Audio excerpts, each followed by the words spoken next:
നമസ്കാരം. പൗരത്വ നിയമ ഭേദഗതിയെ എതിർക്കുന്ന പ്രതിപക്ഷത്തെ ഇപ്പോൾ അതിരൂക്ഷമായ ഭാഷയിൽ തന്നെ വിമർശിക്കുകയാണ് പ്രധാനമന്ത്രി നരേന്ദ്രമോദി.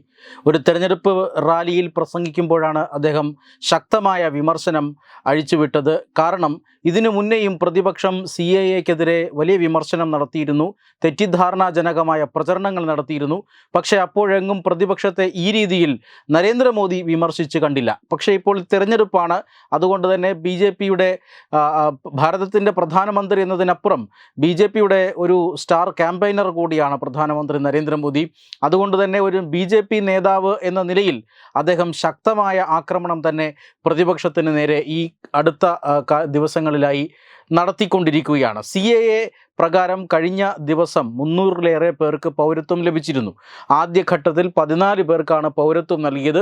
പിന്നീട് കഴിഞ്ഞ ദിവസം തന്നെ ആകെ പൗരത്വം നൽകിയവരുടെ എണ്ണം 305 എന്ന സൂചനകളാണ് ഇപ്പോൾ വരുന്നത്. 25,000-ഓളം അപേക്ഷകൾ ഇപ്പോൾ കേന്ദ്ര ആഭ്യന്തര മന്ത്രാലയത്തിൻ്റെ മുന്നിലുണ്ട്. ഇത് സൂചിപ്പിച്ചുകൊണ്ടാണ് പ്രധാനമന്ത്രി നരേന്ദ്രമോദി പറഞ്ഞത്, പൗരത്വം നൽകപ്പെട്ടിരിക്കുന്നു, അത് നരേന്ദ്രമോദിയുടെ ഗ്യാരണ്ടി അത് നടപ്പിലാകുമെന്നതിൻ്റെ ഏറ്റവും ഒടുവിലത്തെ ഉദാഹരണമാണ്. ആരെതിർത്താലും പൗരത്വ നിയമ ഭേദഗതി നടപ്പിലാകും.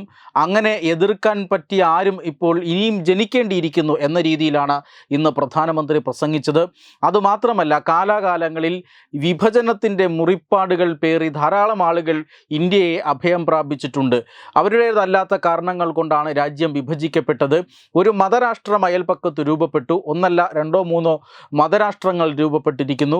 ആ മതരാഷ്ട്രങ്ങളിൽ വലിയ രീതിയിലുള്ള മതപീഡനം നേരിടാൻ കഴിയാതെ അവർ സ്വരാഷ്ട്രത്തിലേക്ക് മടങ്ങി വന്നിരിക്കുകയാണ്. എന്നാൽ വർഷങ്ങളായി ഇവരെ കോൺഗ്രസ് പരിഗണിച്ചില്ല. കാരണം അവർ കോൺഗ്രസിൻ്റെ വോട്ട് ബാങ്ക് ആയിരുന്നില്ല എന്നാണ് നരേന്ദ്രമോദി ഇപ്പോൾ പറയുന്നത്. മതത്തിൻ്റെ അടിസ്ഥാനത്തിൽ പൗരത്വം നൽകുന്ന ഭേദഗതിയാണ് BJP സർക്കാർ കൊണ്ടുവന്നത് എന്നാണ് പ്രതിപക്ഷത്തിൻ്റെ വിമർശനം. പക്ഷേ മതത്തിൻ്റെ പേരിൽ മാത്രമായിരുന്നു അന്നു മുതൽ ഇന്നു വരെ കോൺഗ്രസ് അഭയാർത്ഥികളെ പരിഗണിച്ചിരുന്നത് എന്നുകൂടി പറഞ്ഞു വയ്ക്കുകയായിരുന്നു. കോൺഗ്രസ് അവരുടെ വോട്ട് ബാങ്കിൽ ഉൾപ്പെട്ട, അല്ലെങ്കിൽ അവരുടെ വോട്ട് ബാങ്കായി മാറാൻ സാധ്യതയുള്ള അഭയാർത്ഥികളെ അവർക്ക് വ്യാജ ID-കളും അതുപോലെ തന്നെ റേഷൻ കാർഡുകൾ അടക്കമുള്ള സംവിധാനങ്ങൾ എല്ലാം നൽകിക്കൊണ്ട് അതിർത്തി പ്രദേശങ്ങളിൽ വലിയ രീതിയിലുള്ള അഭയാർത്ഥി പ്രശ്നങ്ങൾ ഉണ്ടാകുന്ന രീതിയിൽ അവർ പരിഗണിച്ചിരുന്നു. പക്ഷേ ചില മതവിഭാഗങ്ങളെ അവർ മാറ്റി നിർത്തിയിരുന്നു.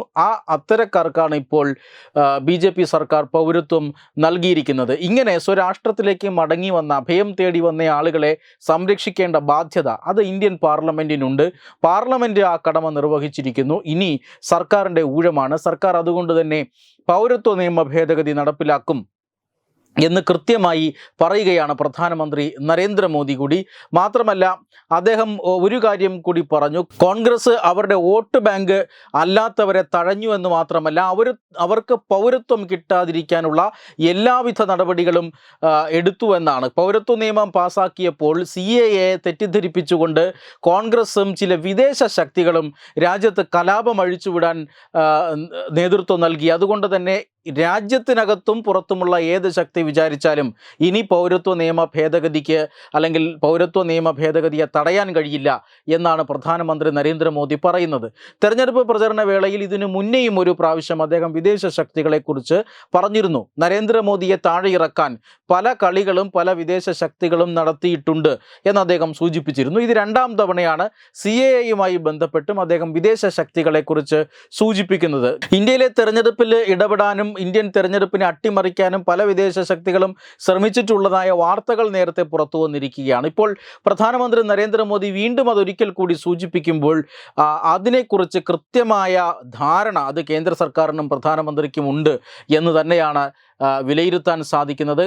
കോൺഗ്രസ് രാജ്യത്ത് കലാപം അഴിച്ചുവിടാൻ ശ്രമിച്ചു. അതിന് പിന്നിൽ ചില വിദേശ ശക്തികളുണ്ട്. പക്ഷേ ആരൊക്കെ വിചാരിച്ചാലും ഇനി ഒന്നും നടപ്പില്ല, പൗരത്വം നൽകപ്പെടുക തന്നെ ചെയ്യുമെന്ന് പ്രധാനമന്ത്രി നരേന്ദ്രമോദി പറയുമ്പോൾ ഏതാണ്ട് 237-ലേറെ ഹർജികൾ സുപ്രീം കോടതിയിൽ ഉണ്ട് എന്നുള്ളത് ഏറ്റവും പ്രധാനപ്പെട്ടതാണ്. പൗരത്വ നിയമ ഭേദഗതിക്കെതിരെ 237ഓളം ഹർജികൾ കോടതി പരിഗണിക്കുകയാണ്. അതിന്മേൽ കോടതി വിധി പറയാനിരിക്കുകയാണ്.